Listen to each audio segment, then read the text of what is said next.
What's up, gang? So, coming at you, there's a little bit of echo here, Coming out for a new episode of Inside the Coach's Brain podcast. Again, I'm trying some video here so you can see me.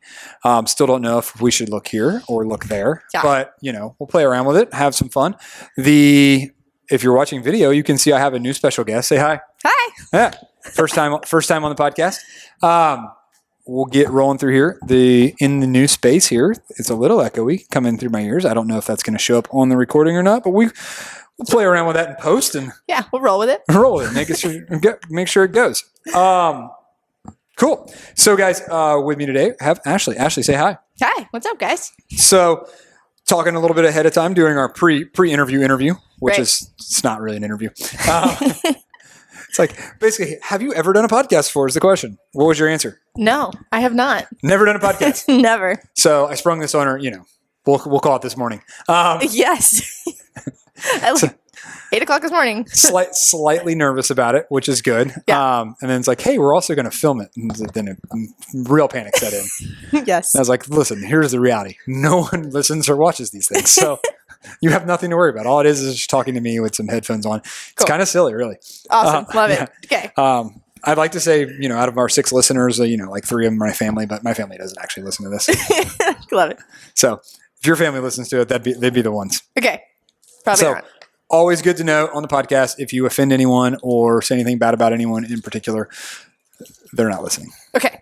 Right. So go from there. Sound easy enough? Easy. Cool. Good. Right. So welcome to the podcast, all that good stuff. Let's essentially start it off nice and easy. Sure. Tell us about yourself. What's your background? Where are you from? Oh, man. All right. So easy question to start us off with. So from Jersey. Family was born and raised there. New Jersey or Old Jersey? Okay. New Jersey. Sorry, I had the sound effects going there. So I moved down here when I was 5, and sorry.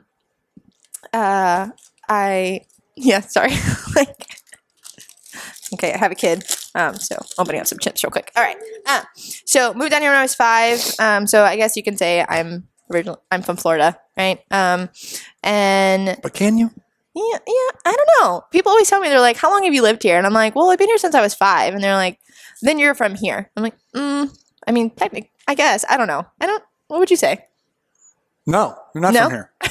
Okay. I mean, I say I'm born in Jersey, but I'm raised in Florida, I guess. I don't know. You've lived here most of your life. Not sure you can say you're from here. Okay. All right. I like that. I don't like saying I'm from here. Because you're from somewhere else. I mean, I don't know if I'd count Jersey either, but. Yeah, true. So been an athlete my whole life. I was always in fitness, and that just stemmed from my family. Just seeing them as I was growing up, they were very overweight, and I just knew I didn't want to be like that. My dad couldn't keep up with me playing outside, so I was like, this is not what I want to do. So I knew long-term what my life was going to look like, but I always wanted to play sports, played softball, played volleyball, was a competitive gymnast for most of my life until shattered my ankle. That was fun, and that was kind of the end of that career, which kind of like broke me down because I was like, oh, I'm going to the Olympics. Like, I'm going to be awesome. So how old were you when you shattered your ankle? 14. 14 years old. Yeah. Shattered ankle doing what? So I was coming out of a double layout. Which is? So basically kind of looks like a straight leg backflip. Okay. And came out of it, over rotated. And if you've ever watched like a gymnastics meet, right, they have like that white line on the mat. Mm-hmm. And I kind of for those unfamiliar, it's a box. Right. You're supposed to stay inside the box. Correct. Yes. Okay. And as I came down, my ankle or my back of my foot like hit the line, and to quickly jump in, I was not successful, and so my body continued to go back. And my foot went the other way, and complete compound break, like bone through skin, all the things. And I was just so out of it. Adrenaline was going, right? Didn't know. People like rushed over me and were like over my ankle. My dad comes over at my head and he's like, it's okay. Just breathe. And I'm like, what's going on, right? Because all the adrenaline's still running. And then I'm like, I'm fine. Let me get up and finish. And I get up and like see that this pool of blood around my foot, and I just pass out. Next thing I know, I'm waking up in the hospital and going right into emergency surgery. Yeah. So compound fracture on the floor. How close did that get to bleeding out? I mean, I don't know. They said I lost about 1 liter of blood. You know? So that's a lot of blood. Yeah. They like tourniquet real quick before EMT got there, Good. and then elevated me up when I was in the. I guess. So there were some people there that at least had some idea what they were doing. Yeah. Yeah, because that sort of injury, people legit die from that. Yeah, it was pretty rough. So now I have 3 screws in my ankle, and I was in a cast for about 8 months, and then I was in a boot for about 4 months. Okay, so nice solid year of your life. Oh yeah, Learning how to drive and can't use your ankle. No, it was rough, and it was the driving foot, right? It was my right foot, so like. Can't I had to learn to drive with my left, which is weird. Sometimes I still find myself driving with my left foot. Okay, that's fun. Yeah, I mean, why don't you drive with your left? You get tired sometimes. You just want to like use your left foot. Right.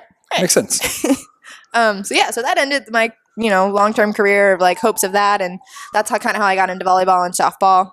Then weightlifting kind of came through there. I competed with my high school for the weightlifting team, and then fell in love with weights. And then as I got into college, I was like, oh, I want to go and like dissect people's brains. So I want to become a therapist. And then quickly learned that was not what I wanted to do. Funny story enough, it was because I have this like crazy aunt, and I always joked about like I want to become a therapist so I can throw her away because she like needs to be locked up. Like, we all have that. Throw away in the trash, but throw away in some sort of institute. She needs, she should be locked up somewhere. Also, does anyone not have a crazy aunt? I mean, either an aunt or an uncle. You got to have one. Right. I feel like that kind of like is a preface for like a prefix for aunt or uncle. Crazy. Yes. Yeah. It's like crazy aunt, crazy uncle. Yeah. Okay. Right. Cool. Everybody can relate because everybody has one. Yes. Yeah. But I quickly learned that was not for me. And I, so then I was like, I want to do fitness. Like I love fitness. So why not like get my degree in that? So went on, changed my major, got my, I got actually 2 bachelors. So I got my first bachelor's in exercise science, and I got my second one in kinesiology. And then I am working on my master's in kinesiology now. Gotcha. Yeah. So why did you get 2 bachelors? So I was started in exercise science, and like halfway through, I'm like, this is cool, but like I really love like the functionality. I love the kinetic chain. I love like how the body works. And so that was more like that kinesiology side of it. Okay. So I was like, I'm going to just do some kinesiology classes. So I did Kines 101, and I was like, oh, I love this. And it was a lot more like functional movement. We weren't just like sitting at a desk or, listening to a professor. Like we were moving around, doing things, seeing like we were all hooked up at some point. And like watching our movement patterns and what it looked like. And so I was like, this is really cool. And decided like, I want to do kinesiology, but I was already so close to finishing exercise science. So I just kind of like finished the 2 in 1. Okay. Took me an extra 6 months because obviously getting a double is kind of like longer, right? So seems like it would be more. Yes. But yeah. And then I wanted to go right into my master's, but then I had my little one, right? I have a 5-year-old in 2 weeks. She'll be 5. Scary. And yes, it's gone super fast. Those people always say like, hey, like, enjoy this because it's going to go by so fast. And I'm like, yeah, whatever. And then I'm like, oh my gosh, I have a 5-year-old. Like, what? How did this happen? Right. So yeah. And so now I'm like, all right. So she's at an age now where like, she's a little like dependent on her own, and it's like, okay, I can go back to school now. Yeah. So been back in it for about 3 months. I feel like I'm going to give my girls a complex at some point because I keep telling them I don't want them to grow up. Yeah. And my mother was like, she said, Papa doesn't want us to grow up. And I'm like, yeah, you're going to. But, yeah. I mean, we're all kids at heart. But stay small. Yeah. I love it. Yeah. I mean, I love being like a kid at my heart myself. I don't like taking myself too seriously. And it's hence why like a lot of times when I'm on the floor, I'm like a huge joke of myself because I just love to have fun. And so I just kind of like, I mean, I tell AK the same thing. I'm like, dude, just like slow down, have fun, be a kid, because I feel like as adults, we forget about that. And, every once in a while, we got to be a kid. Got to play. Yeah. Have fun. Right. Cool. So we went to school. Yep. We got 17 degrees. Right. We shattered. Got lots of certifications. We shattered an ankle. Yeah. Yeah. Down that rabbit hole. Shattered an ankle. We were playing. Did that kill softball and everything else as well? Or did we grow out of that into just gymnastics? No. So gymnastics is where I started. And that was like the whole front half of my life. Okay. And then because of the shatter of my ankle, then I went into softball and volleyball. Gotcha. And so I played shortstop and then also went in for volleyball. I was a libero. So I didn't do too much running around or moving or lateral movements. So you're the short person on the floor. Yes. Yeah. In volleyball, I know very little about women's volleyball, but I know the libero is the shorter one. yes, I was very short. So I'm 5'6". The next closest to me was 5'11". Okay. In high school? Yes, That's pretty tall for high school. it was. But so it's in the off season of basketball, and so the coach of the basketball team was like, "Hey, you're gonna play volleyball." Almost like To keep conditioning. Almost like they've had some forethought when they did that. Right. Yeah. Yeah. Like, hey, we're going to need athletes for both sports, so let's make sure they're not at the same time. Right. Yes. Right. It also sucks being a libero, right? Because like the server like looks for you because you're in a different jersey, Yeah. and they're just like, oh, I'm breaking your arms today. So like many games, I'd be like swollen in the forearms or like have some bruises. Lots of fun. Love to be a libero. So you could see that as sucks for you, or you get to play more. It's true. Yeah. If I'm the guy that never get served to, I'm like, this is boring. Yeah. I want some action. Hit me the ball. Right. Go start running in front of people and hitting It's the ball for true. them. The libero gets to dive a lot more. We get to like hit the ground and like pick up a ball. Since you're short, you're already closer. Right. Yes. The ground is literally closer for you. Yes. Cool. So we got out of school. We got out of that. How do we get into fitness? Yeah. So, kid. All right. So going through school, I loved fitness. I did fitness my whole life, got into weightlifting in high school and really loved it. And then I started working out at Bailey's. I met my husband at the time and started working out at Bailey's, but he kind of treated me, so my husband's a Marine, and he was treating me like one of his Marines. And I was like, whoa. No. Pump the brakes here. I don't want to work out with you anymore. And he was like, okay, well then you need to go like learn how to work out. And I was like, I know how to work out. And he's like, beyond a textbook. And I was like, but I know how to do the weightlifting things. And he's like, yeah, but what about other stuff? And I was like, oh, I don't know. So I got with a personal trainer. She's still like a really good friend of mine, almost 12 years later. And she taught me pretty much how to like love fitness for what it is and beyond a textbook and beyond like being in a lab and looking at graphs and charts and all these things. And so I was like, man, I want to do this. And instead of like being at a major hospital and working as a kinesiologist. And so I got my degree in personal training and with a lot of plethora of other ones to follow after that. But yeah, and then I got working at Bailey's, the same Bailey's I had started working out at, became a trainer there, was there for about 4 years, and then was like, this is kind of boring just working with one person. I need more people in my life. I need like a whole group of people. I need more stimulus. Yes. So went back, got my group fitness certification and starting. There we are. Yeah. Got with some different gyms, group fitness, and now here we are at CrossFit Duval. There you go. Yeah. Slinging some weights around. Yeah. Love it. Pick things up, put them down. Yeah. So we were in the gym. I'm curious with your husband. I'm assuming you were not your husband at the time or dating. No. We were dating. Dating at the time. Not even engaged yet. And he's like, hey, was that, I don't want you to work out with me? Or was that, I need you to find your own friends? Or, well, how'd that conversation go? Yeah, well, I actually kind of started, I was like, we were in like a mid-workout and we were doing something with the dumbbells, right? Like reverse fly or something crazy. And he was just like, you're doing it wrong. And I was like, what do you mean I'm doing it wrong? And like, he didn't know how to like tell me or coach me, right? Or like help me through the form process. And I just kept getting madder and madder. I just threw the dumbbells down and like walked out to the car. And then he, of course, finished his workout. He wasn't going to just walk away. Right. So then I'm just sitting wasn't his problem. Right. So I'm just sitting in the car, going through Instagram, and he like finally comes back and I was like, you're so mean. Like, I don't want to work out with you anymore. And he's like, well, you're doing it wrong. And I'm like, well, then you need to teach me. And he's like, no, this is how you just watch me and you do it. And I was like, that's not the case. And so I was like, I'm not working out with you anymore. He's like, all right, well, tomorrow when we come back, he's like, we're going to get you with a personal trainer. I was like, all right, sure. Cool. Yeah. I feel like the same way when I work out with Dawn. She just yells at me a lot. Yes. Well, now that the script is kind of reversed now I know a lot more than him. Yeah. And over the years. And so now when I work out with him, I'm like, no, dude, like wider grip. What are you doing? Drop your hips, like pull your chest back. He's like, I don't like this. Go sit in the car. Yeah. So now he like doesn't like to work out with me. Yeah. Unless it's a running workout, then he's going, man, I should have just left her in the car. Yes, probably. Yeah. Man, took a wrong turn there somewhere and I could trace it all right back to there. Yes. I like that. It's like in the gym, you need to figure this out. Leave me alone. Yeah. I feel like that's how I'd be if I if I try to like go play golf and teach Dawn like how to play golf. I'd be like, listen, just do it like this or don't. Leave me alone. Right. Go find your own thing. And I teach people how to move and do things for a living. And I'm like, I'm not going to teach you. Yeah, right. It is hard when you get that spouse. It's also she doesn't listen to me. In my defense. Right, sure. What I'm telling her isn't wrong. She just doesn't hear me. Got it. How about it is the other way around though? Oh, I hear her. Okay. All the time? But I also know everything, so I don't need her. Oh. I don't need her to explain anything. There it is. Yeah. All right. So that it creates a different dynamic. You Yeah. know, I'm not looking for information. I'm disseminating information. Okay. That's the Got difference, right? So there's a thing there. Got Dawn, it. Luckily, Dawn doesn't listen to these, so I can pretty much say whatever I want. Love it. I don't get beat up at home. So,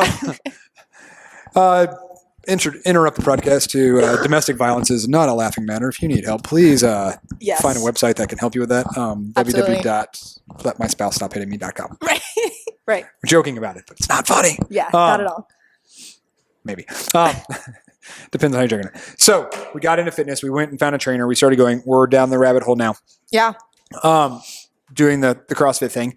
What do you enjoy the most? Like when you come in for coaching a class, like what's your favorite day? Like movement wise or Just in general. Like what's gonna, like, as a coach, like what psychs you up the most? That's a good question. I feel like all the things, right? Like I love getting into the nitty gritty, and that might be like a lot from my personal training background, is where I kind of have to like get that disconnect. I'm like, okay, now I'm in a group setting. I can't really focus too hard on one person. I got to keep like moving around, right? But then when I find someone who, like, you could see like the eagerness in their eyes and they like want to get it, and it's just like somewhere in their kinetics, it's just not connecting, right? Like something between the brain and that part of the body is just not connecting. And so it's like playing around with different cues and different tricks to like help them get that. And then when they finally get it, like that look on their face, it's like, yes, like I got it. And then the next thing you know, like I come in a couple days later, maybe I haven't coached them in a while, and they're like, hey, I hit a PR on this movement. Like, I'm so stoked about it. Or like, I finally got deep on my squat. And I'm like, yeah, that's awesome. Like, I've been working my mobility. And so I love when they get excited, because then it's like, man, all the hard work and all the different, like my brain having to work harder to help them. It's like, oh, it all came together. And that's really cool.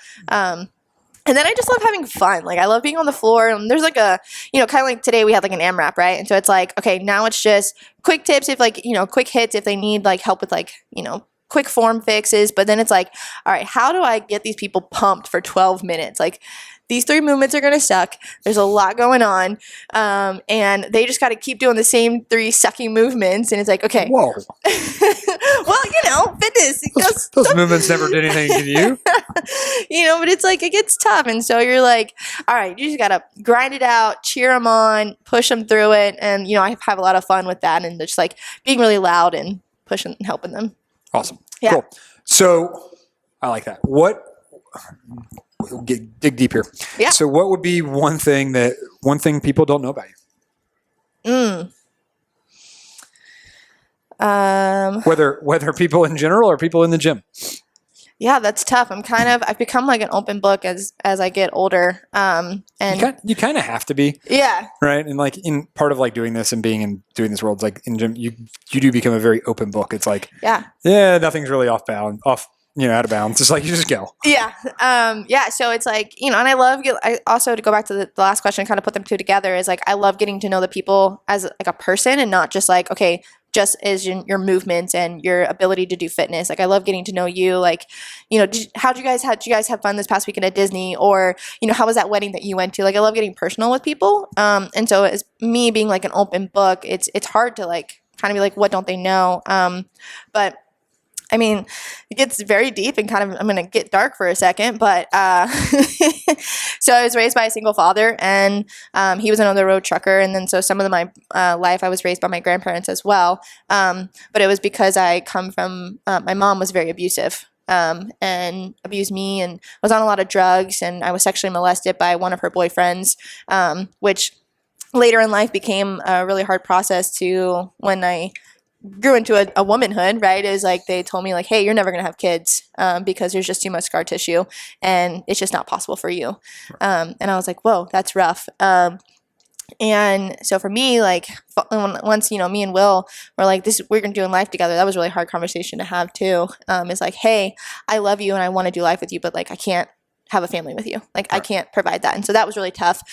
So hearing it for the first time and then telling the person I want to spend the rest of my life with, hey, I can't give you kids. Like, that was another really hard time. But yeah, and then, we obviously had our little miracle baby. But yeah, and there are maybe like 2 people in the gym that know that. There was 2. Yeah, not everybody knows. So yeah, and then I've come more to terms with it as I become an adult. So I'm a little bit more okay, like getting through saying that without like crying about it. Right. Yeah. Yeah, and that's a lot. I mean, Yeah.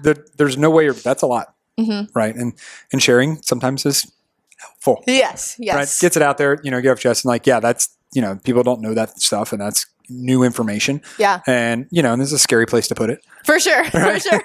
Welcome to my life, guys. Yeah. Welcome in, I guess. All right, here we go. Yeah. Cool. Yeah. So we're gonna make an awkward transition and segue out of that and go into some more fitness stuff. Sound Okay. good? Yeah. Cool. Sounds good. We'll keep the brevity good. Can you?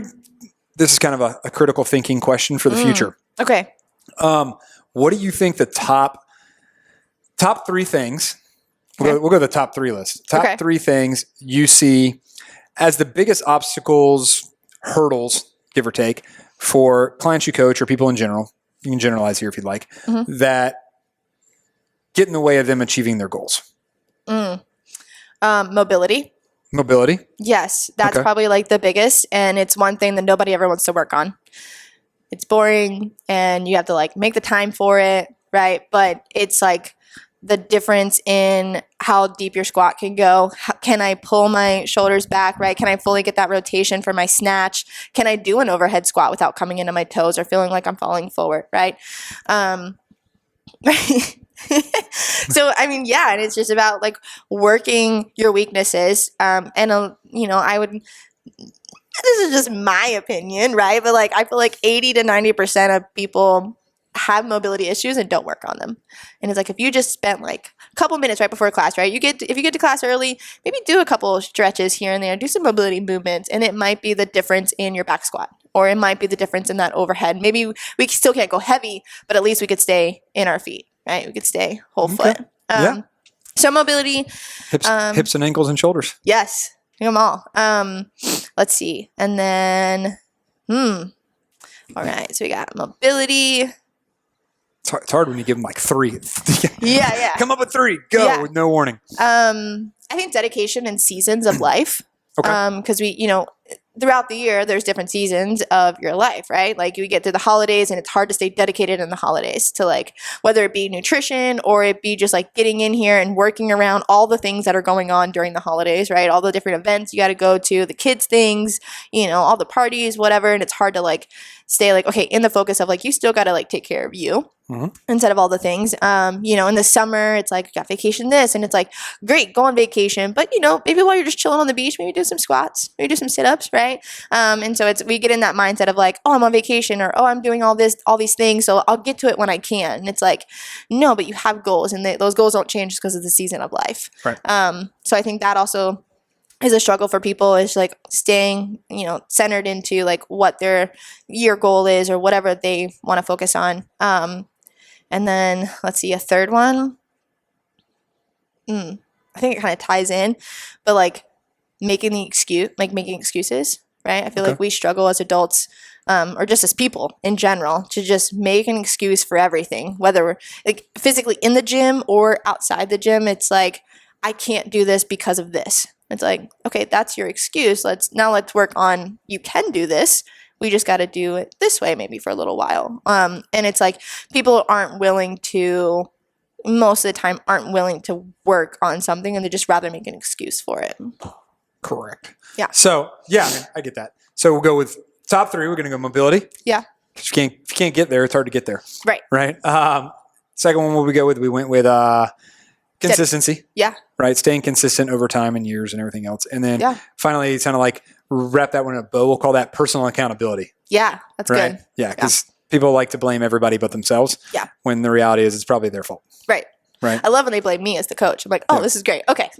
Yeah. Quite frankly, it's one of those like, the reason you gained 10 pounds is because you ate pizza every night for dinner and didn't go to the gym instead of doing what you should have been doing. Yeah.